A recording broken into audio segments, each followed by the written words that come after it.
Hey guys, it's Leah B from Prestige Veteran Medical Consulting. I am a U.S. Army veteran, physician assistant, and former compensation and pension examiner. Today I have Rebecca Deming from ProVet Legal, the owner of ProVet Legal, on today, an accredited VA attorney, and she's going to discuss a super interesting and common topic with us today about DIC benefits.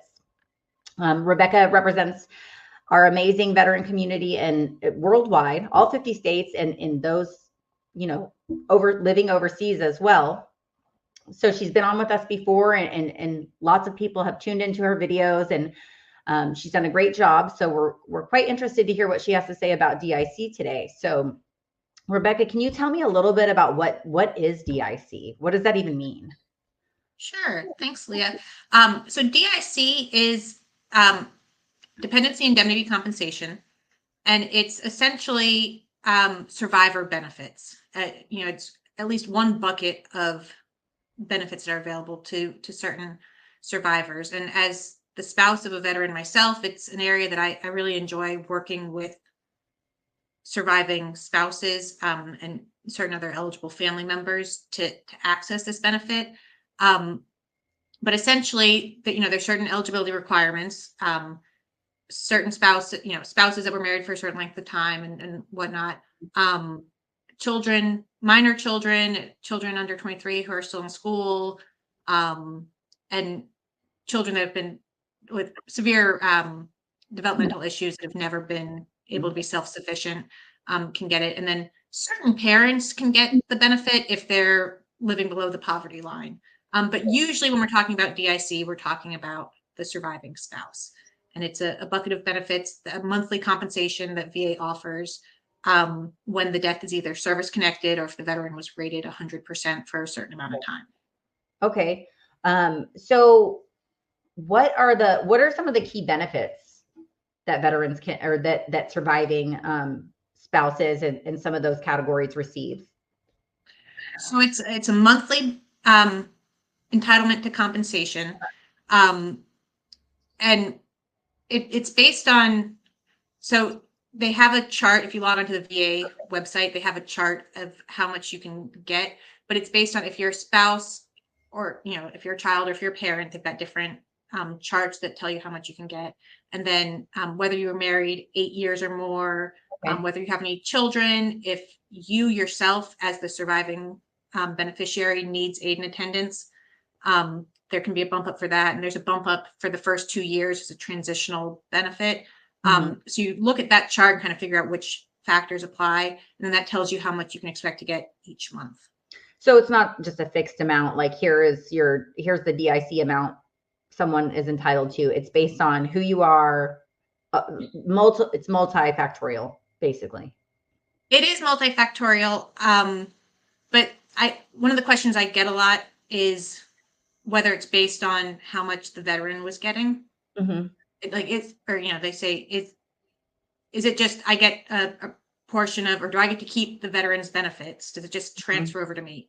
And the answer is no. I mean, it's not, it really is a separate bucket of benefits that's for the surviving family member, the eligible surviving family member. It's not based on how much the veteran was getting or what their rank was or how much retirement they were receiving or any of that. And so what if the veteran never applied for benefits at all and had no benefits? Like, is it still possible for someone to get DIC benefits for their spouse? Yes, that's a great question. And I think there's a lot of misinformation floating around out there about that, but it is possible. Obviously, it's a little bit more complicated.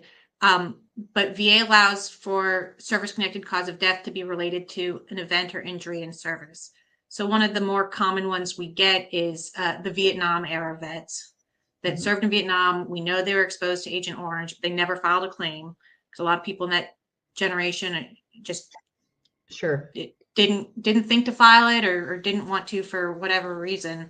And now the surviving spouse is stuck. And but if they had one of the conditions, if their cause of death was related to one of the conditions that's presumed related to Agent Orange, then a lot of times we can show pretty easily that it was an Agent Orange related cause of death.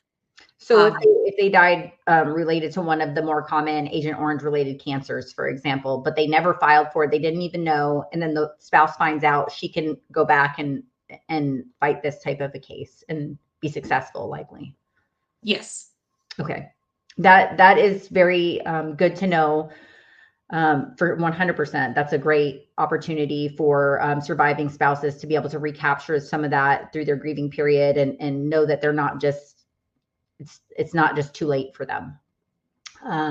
Okay, so my next question is, can you tell me more about the requirements of surviving spouses, and do things like common law marriages count? That's a great question, and we actually get a lot of questions related to that. So typically, the couple had to be married for a year leading up to the death of the veteran, and typically they had to have lived together for that entire year. The exception to the living together, like they can't be separated, right?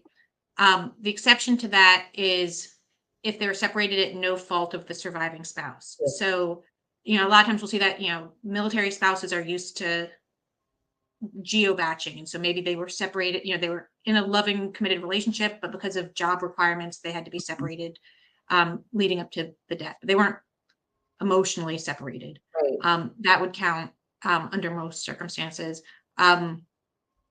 The other one would be if the veteran was abusive and the spouse had to leave to protect him or herself and our children, and the separation was based on that abuse, then the spouse may be able to get benefits even if they were separated anytime during that year leading up to the veteran dying. But otherwise, typically, VA doesn't want to be paying an ex-spouse just because the divorce wasn't legally finalized or something. They really want you to be in a relationship and living together for the year before. What if the spouse is like incapacitated though, and they're like the veteran, is elderly and maybe they're living in an assisted living facility or something like that? I would say that qualifies as at no fault of the surviving spouse. So right. So if they're separated because the veteran requires more care than the spouse can give, then they're not really separated. I mean, I know there's a lot of complex emotional things that go on when you're caring for someone who's fully incapacitated. So it can be a very factually specific analysis, but that would be what we'd have to show, is that they were separated, but at no fault of the surviving spouse. And I know you mentioned, are common law marriages valid? And the answer is yes. VA recognizes any legally valid marriage in the state where the veteran was living. That said, very few states still recognize common law marriage. Okay. So there's a few loopholes. If the veteran and the spouse thought they had a valid common law marriage, or they thought they had a valid marriage under whatever circumstances, if there was like a technical deficiency in the legality of their marriage, and they weren't aware of it, we can sometimes fix that on the back end. But again, it gets more complicated. It's more steps we have to go through to prove that their marriage should be considered valid for VA purposes. Sure. So, okay, what if the veteran and the spouse are separated at the time of death? Like, what if they're just having some marital discord, they're in counseling, whatever, they don't know what they're going to do? Does that, I know you kind of went over this a little bit, but do you feel like there's anything? Yeah, it really does get into that factual determination of why they were separated. I mean, obviously we have a lot of veterans with PTSD. And so if we can show, that's why they were separated, it doesn't have to be a service-connected condition necessarily, but if we can show that the separation really was not mutual, like we're breaking up kind of thing, we're going through a separation, we might be able to correct it. But I know there's a lot of people who separate and then the veteran dies shortly after and they regret that they separated.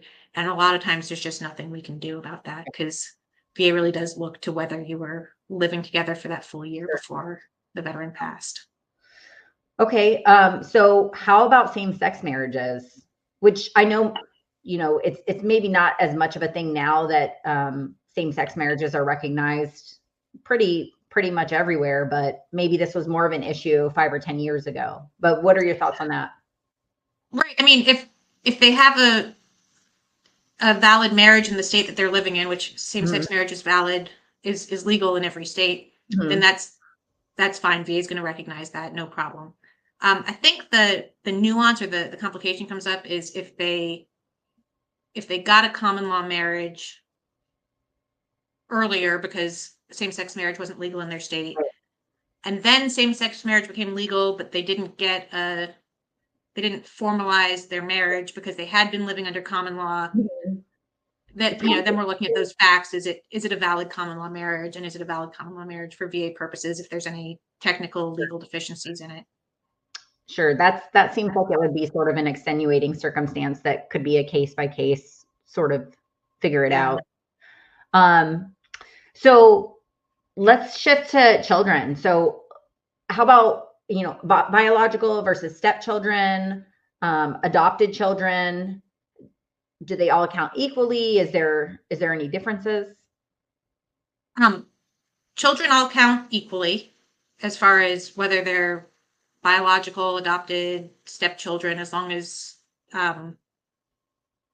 they're your children, they qualify.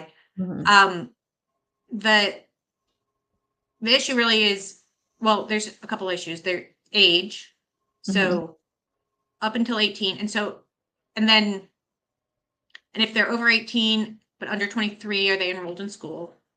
Okay.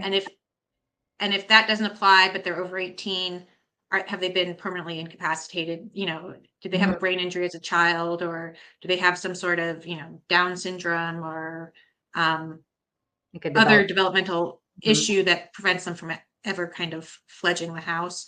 Then they'd be entitled to survivor benefits.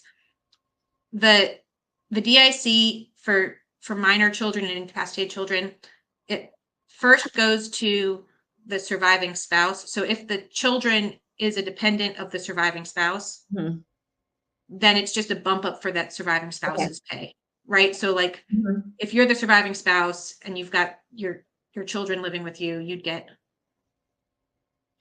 additional money because you've got more dependents. You're dependent. But if, there's divorces, there's blended families, there's all sorts of types of families in veteran, in America, all over. So if the children are living with someone who's not the surviving spouse, so their biological parent who's not the surviving spouse, then their custodian, their biological parent, or whoever's caring for them, would file as their fiduciary, and they would get paid separately. Okay. So it doesn't have to flow through the surviving spouse if the surviving spouse doesn't have custody of the child. That makes sense. Or if there is no surviving spouse. I mean, there are single veteran parents and they die, and then the kid goes and lives with the grandparents. Then sure, that makes a lot of sense. So what about parents? So parents can sometimes receive an entitlement as well, right? Yeah. So first of all, I just want to acknowledge that it's really challenging when a parent loses a child. It's not the natural order of things. Parents are supposed to die before the child does. Yeah. So from a human perspective, it's devastating. From a VA benefits perspective, the only time the parents are entitled to a benefit is if they're basically below the poverty line or below a certain income level. And then the amount of benefit they get only bridges the gap between what their actual income is and that poverty level. And so if they're, just shy of the poverty level, they might only get a few dollars a month, or, $15, $25 a month, $100 a month, something like that, just to kind of bridge that gap. It's really not enough to live on. Sure. And most parents probably don't qualify for survivor benefits. That makes sense. And I'm assume there are some probably regulations that go into effect if there is still a surviving spouse and a parent, or there's children. I don't know would a parent be entitled to even a benefit if there were still a surviving spouse and there were children? Is it sort of an all or nothing, or is it they can all be entitled? No, I think each each survivor is kind of viewed separately. So are they entitled? I mean, the only thing that matters is whether the surviving children are in the custody of the surviving spouse. Yes. And I hate to say it like that because this is such a sensitive topic and be matter of fact about it, but I think it's important information for our veterans and their, it's a touchy subject to talk about because as you mentioned, it's just, whether it's the parents or the children or the spouse, it's a horrible, horrible thing to have to go through, but to just put it out there for them to know that there are benefits to help them through this is just our goal today, to make sure that everybody knows, because this is a really not a well-known entitlement or benefit. And you kind of bring it back to the children. I know we touched on the age requirements for children, but I do get a lot of adult children who are not disabled, but they were the caregiver of the aging veteran who passed, and they want to know if they're entitled to benefits. And I get that question a lot, and unfortunately, the answer is no. There's adult children, able-bodied adult children, are not entitled to DIC. Okay. So I have my little questions here for you. So how do service-related deaths affect eligibility? So there's a couple ways to get disability. We talked about even if they'd never filed for a disability, but you can show that the cause of death was related to something that happened in service. Then that would trigger entitlement for an eligible dependent, an eligible surviving dependent. If they have a service-connected disability, it has to have materially contributed to the cause of death. Okay. So I know we'll talk a little bit more about what it means to materially contribute, but it means basically you don't have to have it written on the death certificate that that's what caused the death. If there was another condition that kind of factored into causing the death, then that would trigger entitlement to these benefits. And then the other way is if they were 100% for a certain period of time, and there's usually it's if they're 100% for 10 years before the death, then they could get hit by a Mack truck. We don't have to show service connection for cause of death. Okay. If you're 100% for 10 years before passing away, then the spouse or the other eligible dependents would be entitled. If you're 100% for 5 years, for the full 5 years immediately following separation from service, you don't have to make it to the 10-year mark. So that also counts. And if you were if the veteran was a prisoner of war, then they only have to be 100% for a year.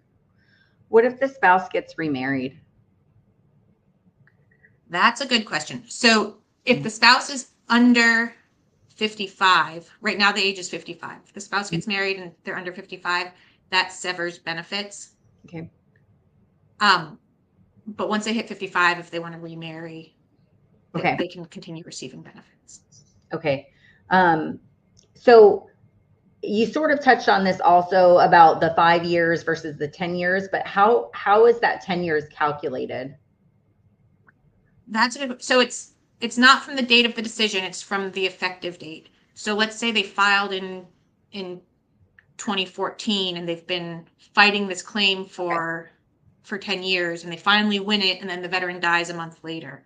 Well, if it goes back to 2014, then they've been service connected for 10 years, and the surviving dependents would be entitled to benefits.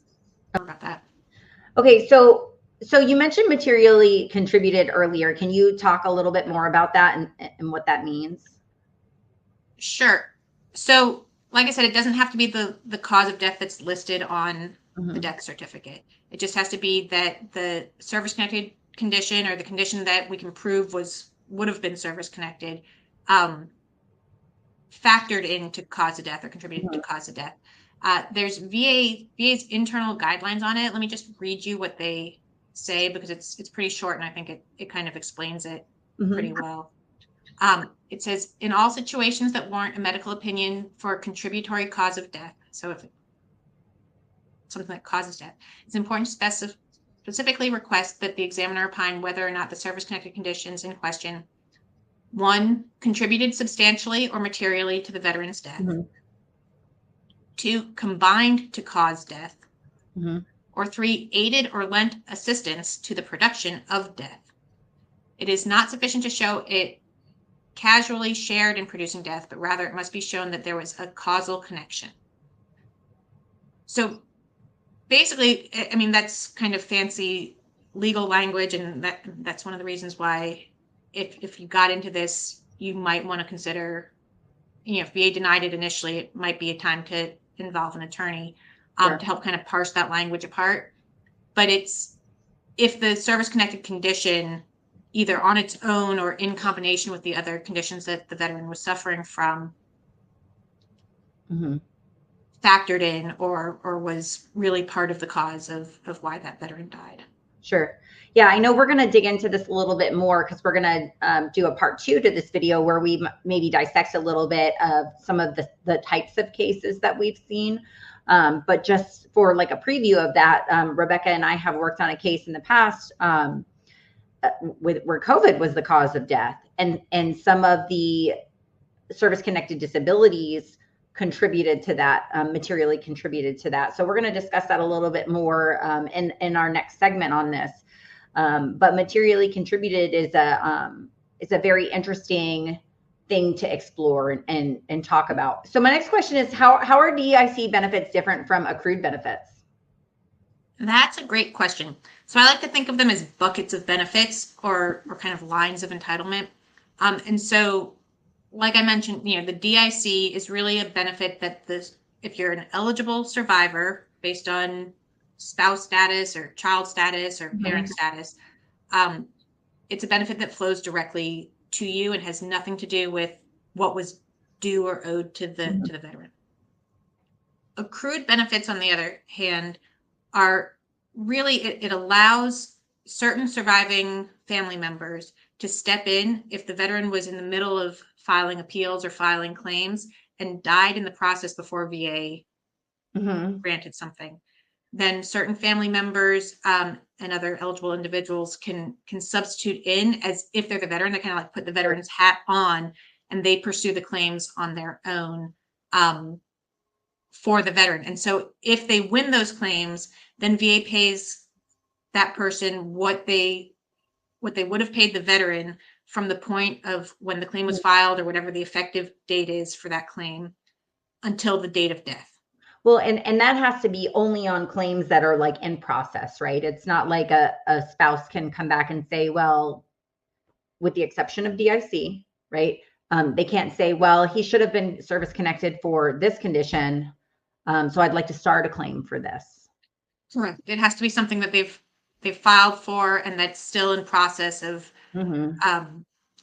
being appealed or worked on by VA in some capacity. So it could be sitting at the board, or it could be at the court. It could be anywhere in the process, but it still it has to be an active claim. And then they file request for substitution. VA grants the request for substitution, and then they continue on essentially as if they're the veteran.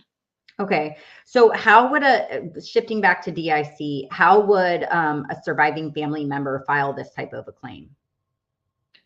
So there's a VA form, and if you can go onto VA's website and pull up the form for survivor benefits, and you want to make sure on that form that you check the box for DIC, not for pension. A lot of people kind of confuse it. Pension is, like we talked about, what parents are entitled to DIC based on their income level.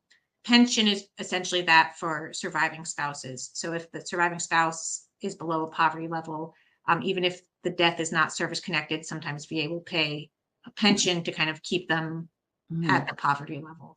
So you want to make sure you check the box for DIC. If you're also going after accrued benefits, you want to make sure you check the box for accrued benefits as well as DIC. Okay. So can we talk a little bit about some of the pitfalls that you see or some of the successful tips for these types of applications? Sure. So one thing is I think these claims sometimes take longer than both DIC and the accrued benefits sometimes take longer than the regular VA claims. If you can believe that, because I'm sure a lot of people listening understand how long the VA system can take in general. But there's certain regional offices that are trained to handle the survivor benefit claims. Mm-hmm. And so they have to get routed to those officers, those regional offices with certain trained rating officers. So it is kind of a bottleneck, and we see them be a little bit slower. When they're scheduling exams, obviously you can't send a deceased veteran to a live exam. I've seen VA make that mistake and, send an exam request and forget to mark on it that the veteran was deceased. And then they ask the examiner, why did you not examine this veteran in person? And so that can cause some delays if there's just miscommunications between the exam company and VA. Sure. I think, checking the wrong box, like I mentioned, if you just think, oh, survivor benefits, I'm going to check pension because I think that's what I should get, and not understanding, no, I might be entitled to DIC. That can slow things down. Okay, so that's interesting. Any other pitfalls or tips that you can think of? So the other one would be when you're filing for accrued benefits, you have to get approved as the substitute before VA can continue processing it. And there's some steps in there that can slow things down, especially if there's not a surviving spouse. If you're trying to substitute in as a disabled child or someone who paid for the last expenses of death or burial, sometimes it takes a while to get that approval that you're the substitute before VA can continue processing the accrued benefits claim. Okay. So let's talk about the appeals process for DIC. So this is quite interesting for me because I think, like, as a lot of other veterans, I'm a veteran, I think about VA attorneys and I think about, oh, they just do appeals for, like, I got denied for my knee pain. Like, this is so much more complicated. Some of these areas are so much more complicated than what a normal veteran would consider, right? So can you tell me a little bit about the appeals process for DIC cases? Sure. So, I mean, it really is the same process in terms of, I know you have another episode on understanding the Appeals Modernization Act. Like, you can file a higher level review or you can file a supplemental claim and add evidence. And like with any claim, we really look at the rating decision to try to understand VA's stated rationale for why they denied something. I do see probably more mistakes in the DIC area where VA just doesn't understand. We had one recently where VA denied accrued benefits for a veteran who passed, he had, I think, 3 claims that were pending in the supplemental claim lane. And the surviving spouse filed a claim for DIC and accrued benefits. She did that correctly. And VA said, well, there's no accrued benefits because there was nothing that was owed to the veteran, without picking it up and continuing to process the claim. And so we've got to get in there and be like, no, that's not what accrued means. And explain, we have to explain the regulations to the VA officers and get it in front of the right people. And so we'll do that with a higher level review, usually, depending on where they've left it off or if they've exhausted their appeal options. And but it does get because I think there's more misunderstandings on the VA side. Sometimes the reasons for denial don't make sense. Sure. Because they're making more mistakes. And so us understanding what the regulations are, really, we get into what we're appealing. And then we're looking at the materially contributed. So did the condition, it's super easy if somebody was service connected for bladder cancer and their death certificate says they died of bladder cancer. You don't need a medical opinion on that.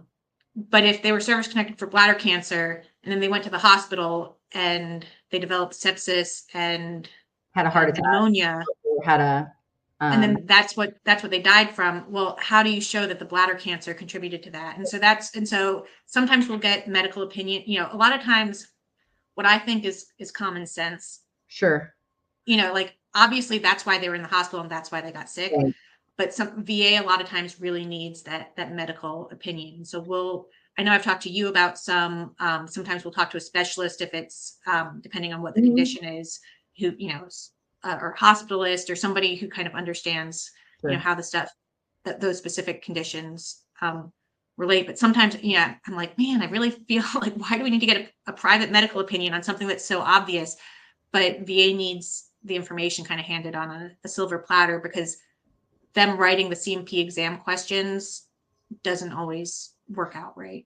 Right. So like back to your example, and I know we're going to discuss this more in our next segment, but if someone's in the hospital related to that bladder cancer, maybe they've got a terrible, they have a terrible infection related to whatever is going on, they're hospitalized for that. But ultimately their cause of death is listed as cardiac arrest, because everybody, that's their ultimate cause of death, right? Is that they have a cardiac arrest and they cease living. And we're going to talk about death certificates later on, so I don't want to jump into that now. But obviously, you can jump from one to the next pretty easily, but sometimes even that gets messed up, like you said, and that's unfortunate, because it should be a pretty straight line from showing this is related to that ultimate cardiac arrest.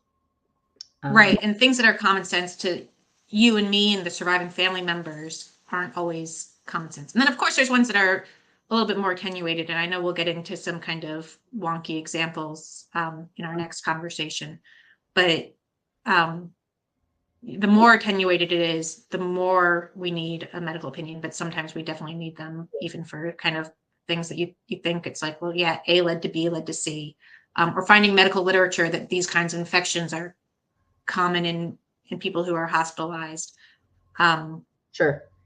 So I have another question. So we talked about the 10-year rule, and we talked about VA disabilities that materially contribute, but what about service members that die in the line of duty that are not yet veterans because they're still serving? Are their dependents, are they eligible for this?